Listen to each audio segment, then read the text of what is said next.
Welcome to a brand new episode of the Complete Collection series. This is a series where we look at NBA players from the past and the present and delve into their greatest stories.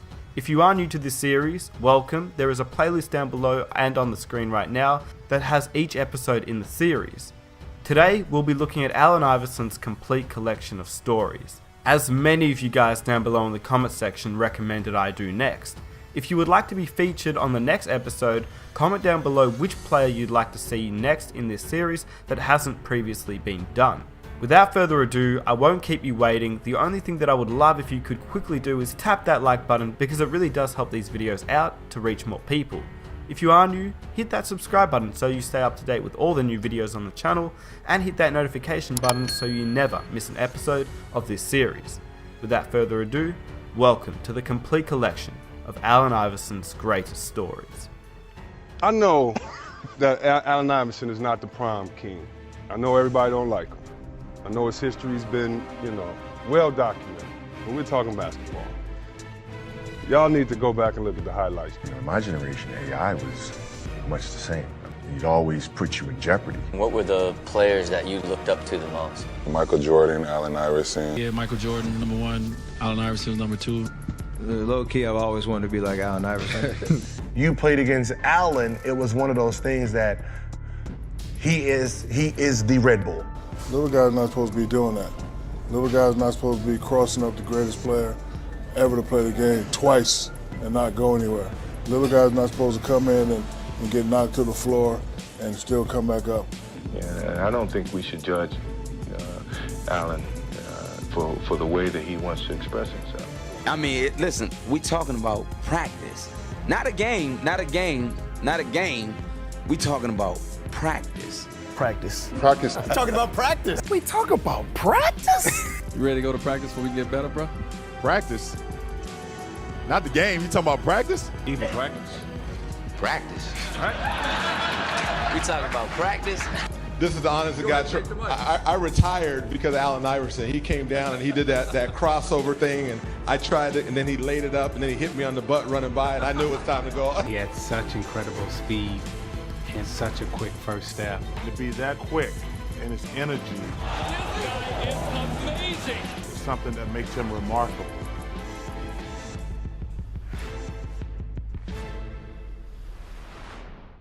When we hear words like one-word descriptions of you, I would say competitor. Who's on your short list of best competitors you've faced? Michael Jordan, Allen Iverson are the two that come to mind immediately. In my generation, AI was much the same. I mean, from opening tip to the end, this guy was just going and going and going, and he'd always put you in jeopardy. Talk to us about your relationship with Kobe and what it was like going to war with him over all these years. He really admired you, bro. Yeah, he was the ultimate. He was the ultimate competitive man. Like, You lucky Allen Iverson not 6'8". 6'6", that's what he always that's what that man said, man. You lucky Allen Iverson. When I heard that, 6'6", it made me feel so good, because the respect that he gave me, it was like he know. He drove me to be more obsessive about the game, because I had to figure out how to solve that problem, You know how killers respect killers. You know what I mean? And that's what it was. He knew who I was. I know who he is. He gave me that push. I gave it to him. I love the stories. Just for people to put me in the same sentence with Kobe, just make me feel good about my grind, my mom, my family, my teammates, y'all, my homeboys. Just is a tribute to y'all.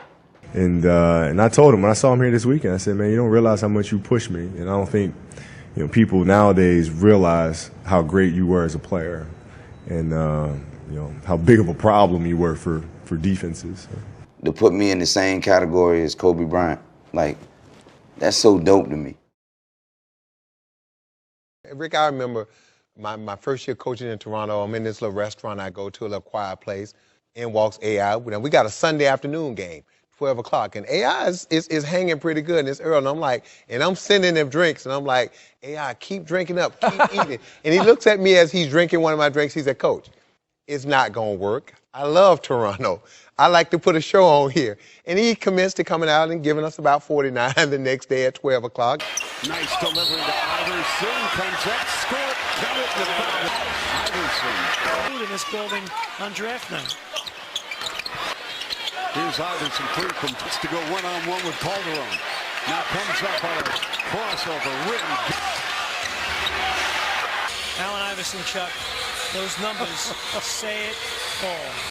To me, pound for pound, one of the most toughest competitors in the NBA. He knew he was going to get hit, knew he was going to get beat, but yet he kept getting up and he kept coming. And so, like Grant said, much deserved, one of the toughest players ever in the history of this game for his size. Who was like the hardest player that like every year you're like, yeah, I gotta be ready for this guy? Like Allen Iverson. Allen Iverson. Yeah. Allen Iverson. because you know, I always say like Allen was that he was like that white boy player in high school that played balls hard, like sweating on you playing. Okay, but he was the talent. You know, it was the talent. You know what I mean? So you know, he's playing 150 miles an hour the whole time. Like, so you're gonna go from him getting a steal here to him saving the ball, jumping 4 rows into the what's the name? Somehow he got out of that and made a layup. Yeah. Like, wait, what? Like, you know what I mean? That was his hustle. Like, you know, if you know a ball got knocked loose and you're like jogging, I was about to go out of bounds, he's sprinting to it, like he was one of those guys. So when you played against Allen, it was one of those things that he is the Red Bull. Yeah. You know what I mean? So, you know, trying to stop him from scoring was a whole issue on itself. Yeah. Because, you know, green light, you know, he had no conscience. He's trying to score 50, 60. Yeah. But it's matching his energy was what people didn't understand. Right. We got to match his energy to even compete with the 60. Right. You know what I mean? So it's one of those guys, you got to pick him up, you know, 64 feet. You got to do all that. It's like, it's because, you know, like on offense, you got to try to get him tired when you don't have the ball because you don't want him to rest because he's doing the same thing. Like it was just, you know, it was like you'd rather guard, to be honest, you'd rather guard Kobe. Really? Than Allen. Why? Because with Kobe, he's gonna go to his spots. You know, it's gonna walk you down. Come on, woo, woo, woo. Yeah. You already know you know what's coming. You're gonna get someone who's trying to score 60. But there's different types of 60. Yeah. This guy he's a 60 headache. Yeah. You know what I mean? Yeah, it's one of those 60 headaches where it's like, it's just a nonstop coming. Mm-hmm. Like, you know, I know, you know, Kobe got the ball every single time, but it didn't actually feel like it. Yeah. Because it's like, it went through offense. Yeah. You know, it went through offense, he cut, passed it, backdoor, this. Okay, he came to the, he looked around, he didn't like it, passed it, reposted it. Okay, whoo, got some breaks. Yeah. Allen, as soon as he got the ball, he went to go try to score. If he didn't, he passed it, got it back, then tried to score. Yeah. He didn't like that, he got it, then tried to score. Yeah. It's like, God, like you. Yeah. So you're sitting here like, stop me real quick. Yeah. and don't have on number 3. Yeah. If you had on number 3, he took it personal. I'm going to zero in on a date. We just celebrated the anniversary, March 12th, 1997, your rookie year. The team at this point of the season is 16-45, and you're playing the defending champion Chicago Bulls at what was then the First Union Center. They were 54-8 coming in. As a kid, Allen had bragged to his coach about taking MJ, and now he'd finally get his chance. And at one point during the game, you're isolated on Michael Jordan. When I grabbed the ball, I heard Phil Jackson yell, Michael. That play, I remember that play vividly because Michael Jordan was my hero. Everybody know that. He was my favorite player, he was my idol. I literally wanted to be like Mike. I remember the first time I played against him. And I've heard you say multiple times that when you saw him for the first time on the court, it was like the Chappelle Show. He had the aura. You could literally see the aura around him. Like, I literally seen his aura. Like it looked like he was glowing. Talk a little about Allen Iverson for a second. First of all, two-part question. I want to know what you think of his game. He had 32 points, but 9 turnovers. And number two, for a rookie, does he talk a little too much on the court? Well, I mean, he's very confident, and I think I can understand where he's coming from. He wants to be respected in this league, and he certainly has the right skills. It was Mike. It was my idol. It was my hero. And I got a lot of flack from my teammates. You know what I mean? Because they were like, you know, basically teasing me like, you're not gonna play your game tonight, huh? Because you're playing against your guy. You're not gonna come with it, huh? I'm like, nah, you know what I mean? So I was being this tough guy with them. I used to always tell my family and my friends and my teammates in college and high school, said, you know, even the guys on my team for the Sixers said, if I get the greatest player to ever play the game on me, I'm gonna try my move on him. Is he the quickest guy you've faced? He's very quick. Him as well as Stoudemire, and I think both of those guys are very, very quick. And as long as we come up with the win, I can care less. Thanks, Mike. First on the team. I remember I came off a screen or something, and I heard Phil Jackson say his name. Mike called him to switch out on me. Iverson has Jordan. The crowd is into it. I gave him a little cross to see would he bite on it. I let him set his feet, and then I stepped it back again. Allen shakes free, gets two! Mike said no. Allen said yes. The bucket, the crowd loves it. And I gave him a little one, and he went for it. And I was like, oh yeah, I got his ass now. Here he was, a rookie coming into the league, going against the best player in the game, probably the best player in the history of the game. And it was sort of a statement play. He comes in and goes at him. They're switched off, and he crosses him up twice, hits a tough shot on him. Of course, the Bulls did win the game, but it was sort of like, you know, introducing Allen Iverson to the basketball world. I don't know if I can say it in here, but it was like, MF, you don't love me, you wouldn't have crossed me like that. So it was Mike. I mean, the greatest player to ever play the game. The great thing about it, I never had to guard him because I wasn't stupid enough to switch on him after I saw what he did to MJ. Got a little guy. Little guy's not supposed to be doing that. Little guy's not supposed to be crossing up the greatest player ever to play the game twice and not go anywhere.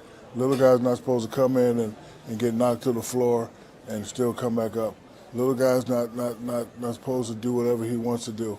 Little guy's not supposed to be a 3-time scoring champ. Four, excuse me. So that's why I think he had a bigger impact. I think people can relate to him more because not a lot of guys that are 7'11". It's not a lot of guys that are 7'1", but it's a lot of guys that are 6 foot, 5'9", 5'10". And one story I have, we have a practice. He's going hard as I don't know what. The media's been on him kind of all this, and he's just mad. He's quiet, he's not saying nothing. I'm like, oh yeah, I feel something coming. Go to Milwaukee. It was the best game I've ever seen by a teammate in my life. He gave them 60-something, passing the ball, doing his thing. Was he a difficult player to play with? He only knows how to score. He only knows how to go hard. But I've never in my life, never, played with a player that played as hard as him on the court. Maybe Bobby Jackson, Doug Christie, other guys that played as hard. And so it's a lot of guys I know played this hard, but I've never been with somebody played as hard as him. And so when I see him going through all this, you know, I just hope that at the end of the day, because all we're talking about is basketball. He's not President Obama. All we're talking about is Boop. And if you look at him and what he did, man, you name me another guy with the heart he had every night. He used to wear hockey pads. You know, the pads that go, you guys probably want them too, the pads that go all the way around you. I used to see him after games, bruised, banged up, and his only thing was, yo, Webb, I got to go hard. You know, if they watch me, this is the first night. This might be the first time anybody's ever come see me play. It's just an honor to watch that guy play, man. And I'm proud to say I played with him. Justin Kimbrell said on that night he had 54. 54. Well, I lied. I put 6 on it. I put 6 on it. My bad. This is the second consecutive year that we've been up here on this stage. You've been nominated once again. Congratulations on that. How do you feel about that? I feel very excited until I saw that Allen Iverson was nominated. So This is the honest to God truth. I retired because of Allen Iverson. He came down and he did that crossover thing, and I tried it, and then he laid it up, and then he hit me on the butt running by, and I knew it was time to go. No, listen. I'll tell you a story. When I was a rookie, my first game, that I was, a man literally destroyed me. Like, I ain't never had nobody bust my ass before. Not for real. I in my life. And I hadn't been killed like that before in my career, in my lifetime. And we played the Phoenix Suns, and KJ gave me 39, 9, and 9. Kevin Johnson. Yes. Ooh. And it was not off athletic ability or nothing like that. It was just, he was just so much smarter than me. He just knew how to play the game. You know what I mean? I was just a puppy. Yeah. And you know what you did to me. You know what you did. And I remember Maurice Cheeks was our coach. I remember Mo Cheeks telling me after the game, I sat in the locker room, I was crying. And I was actually crying in my locker. I never got destroyed like that. Yeah. You know, because I was crying. That was the honestly. I remember Mo Cheeks after the game telling me, like, you know, don't worry about it, AI. Don't worry about it, AI. One day you gonna get somebody 39, 9, and 9. Right. And somebody getting us on tape, right? I made him cry. Yeah, that was the only time somebody destroyed me. And I can remember I love Lou Williams, and I always think about one day at practice I had scored like 10 in a row on him. Did Allen Iverson post up? Did he post up? I'm asking you a question. Did he post up? Well, then that's your fault, then, isn't it? And Mo Cheeks said, and Lou was about to cry. And Mo Cheeks said, man, hold your head up. Don't cry.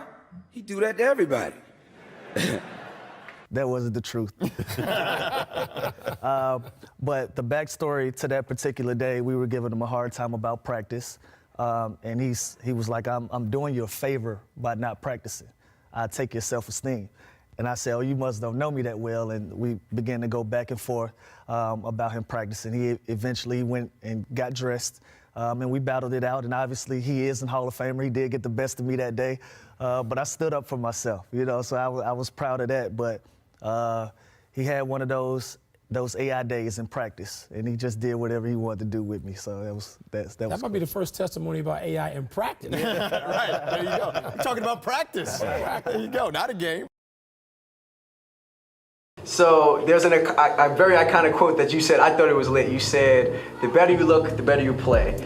And with that, let's just talk about the legend that is the arm sleeve. Right. Conspiracy theorists will say you used it to cover up tats. Other people say you had a little situation with your elbow, and then you wore it for every game for the rest of your career. How did this sleeve I used to, you ever play sports? Of course, I play basketball. Okay, so you're right-handed. Yep. So the right side of my body, whenever I would fall or something, I would fall on the strongest part of my body all the time. So when I was in Georgetown, I used to fall all the time, whatever.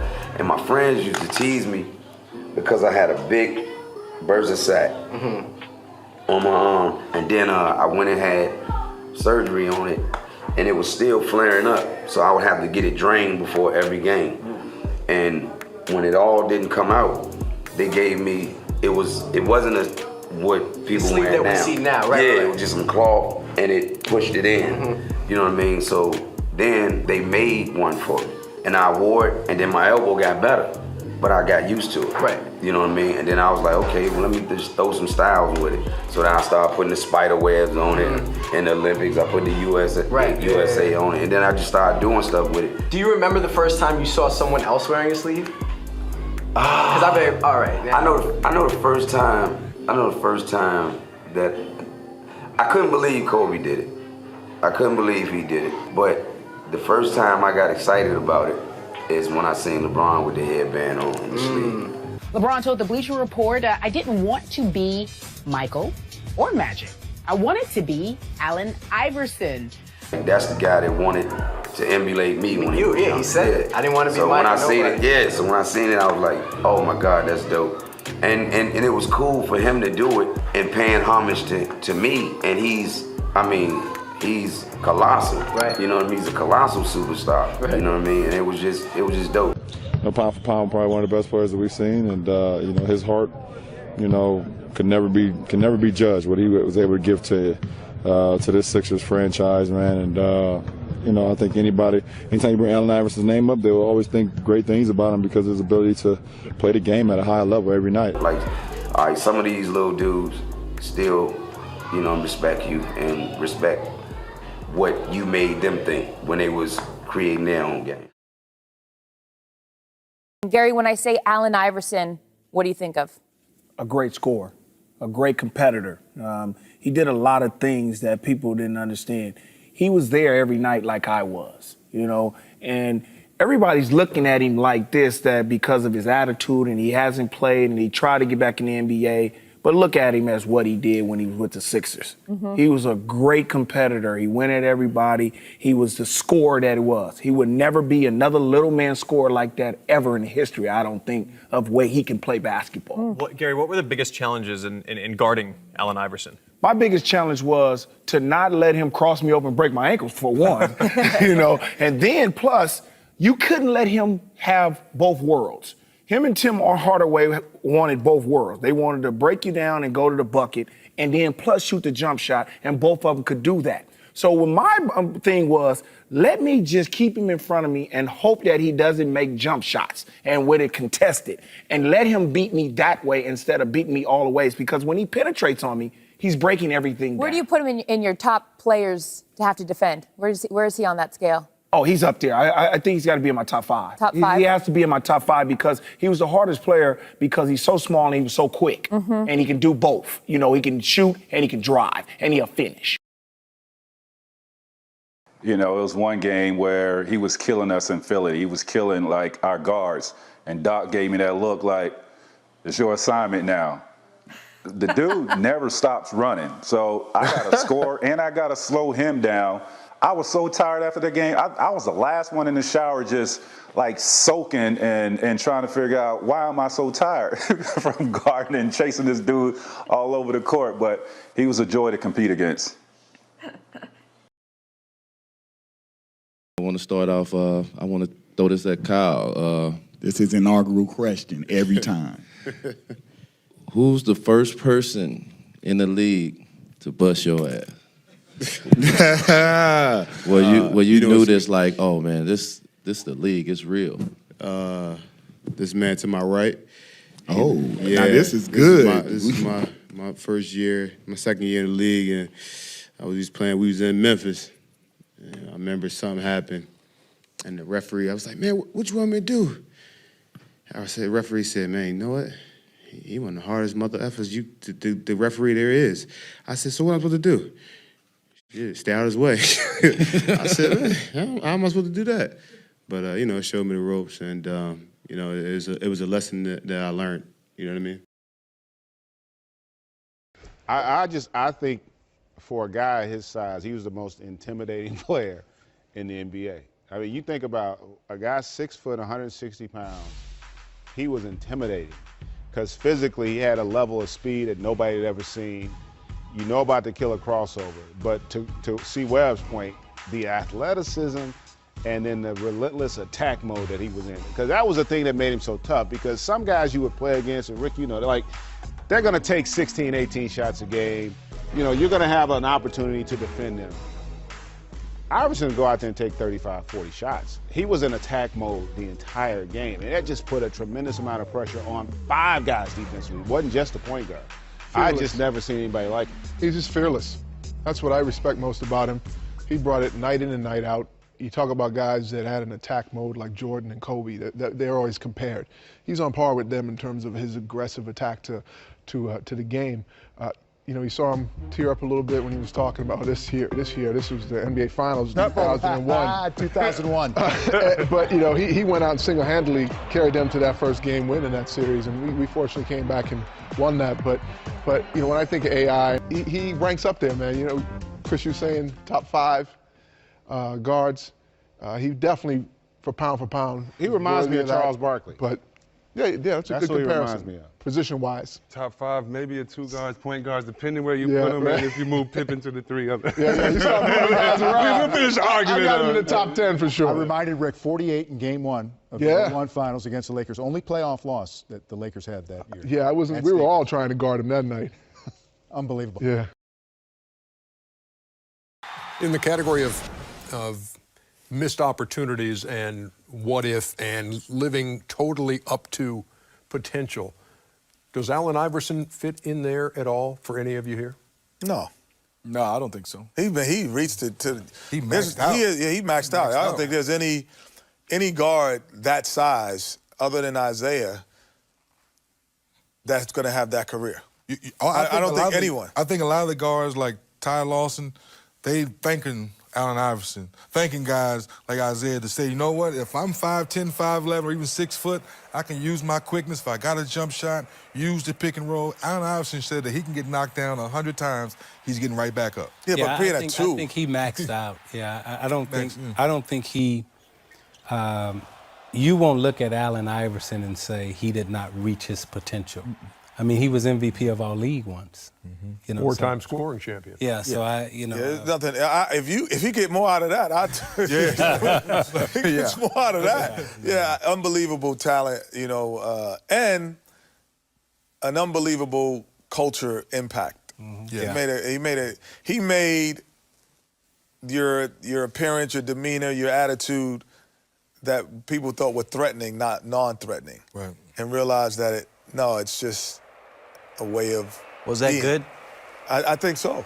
I really do. I think overall, he had his qualms, things about he probably should have done better. But in terms of a breaking down a wall and a barrier of stereotypes, I think he changed some of that. And I think that he made guys who wouldn't wear braids wear braids. He might have, I don't even know if Tim Some people Duncan... wearing braids too long now. Yeah, true. Too long, yeah. But I'm saying, Too long. it was a stereo, it was a profile. And I think, the way he dressed and what he did, he kind of changed the whole culture and the attitude. And you had guys, I even think maybe Tim Duncan had some braids at one time, you know what I mean? So it's kind of all, he just changed your thought process in a good regard in that way, even though there were certain things he could have did better. Who's your point guard? I'm gonna go with AI, because he was fearless. He was like me. My thing was any little guy that came in there, I'm gonna touch him up, Ernie. I'm gonna touch him up and lay him down. But he was the only one, besides Gary, he was the only one that just kept coming back. On the rebound, Iverson putting the move on Bryant, and rejected by O'Neal. 5 block shots for Shaquille.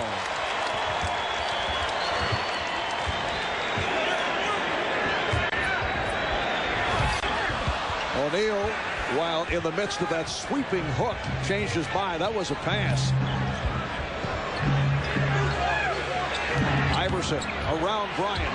Oh, what a move by Allen Iverson.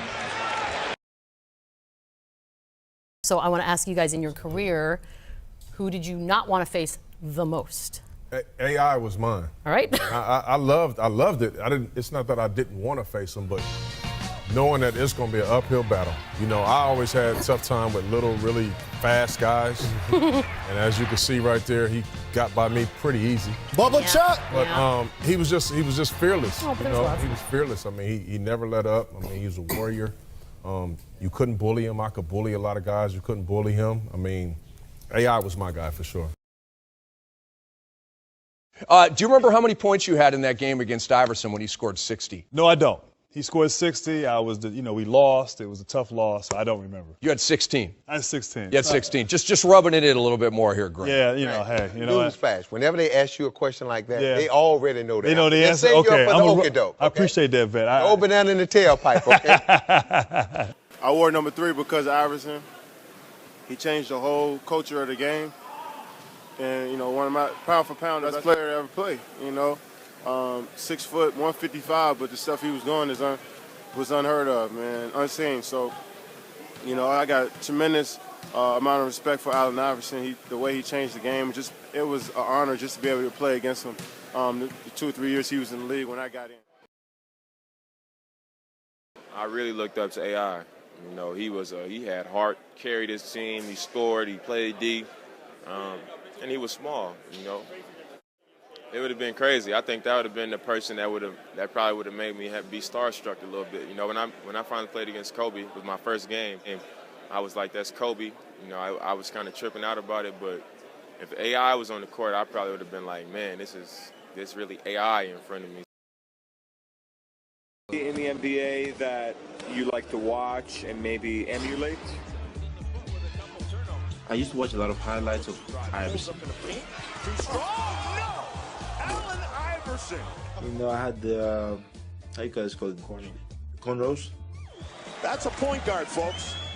You remember we used to play 2 and 2? Yeah. Then I was just coming down and doing, the crossovers, acting like I was Iverson. He's got stopped and he breaks his ankles, and he got it!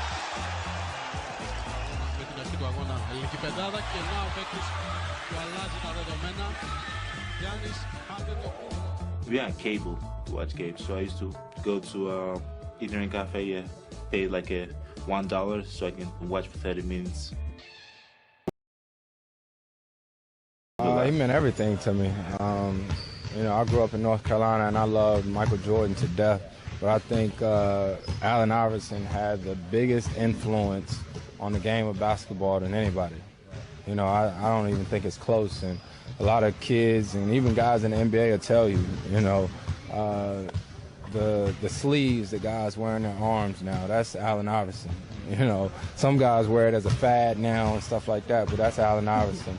When I was a kid, I wanted braids because of Allen Iverson. I wear number 3 the way that I play because of Allen Iverson. So it was tough to see him retire because, he's AI. But like I said, it's a few guys that I played against in the league. I'll never forget the first time I played against him, and he was one of them. He's an icon around the world, and he's pound for pound one of the greatest that's ever played in professional sports. AI has been doing it for years. His crossovers, his toughness. One game in Philly, he was just rocking the points up. Iverson finds his way in for 2. How did he do that? When I just, found myself looking at him like, this guy is unbelievable. Yeah, Michael Jordan, number 1. Allen Iverson, number 2. And obviously Kobe's number 3. My top 3 favorite players of all time.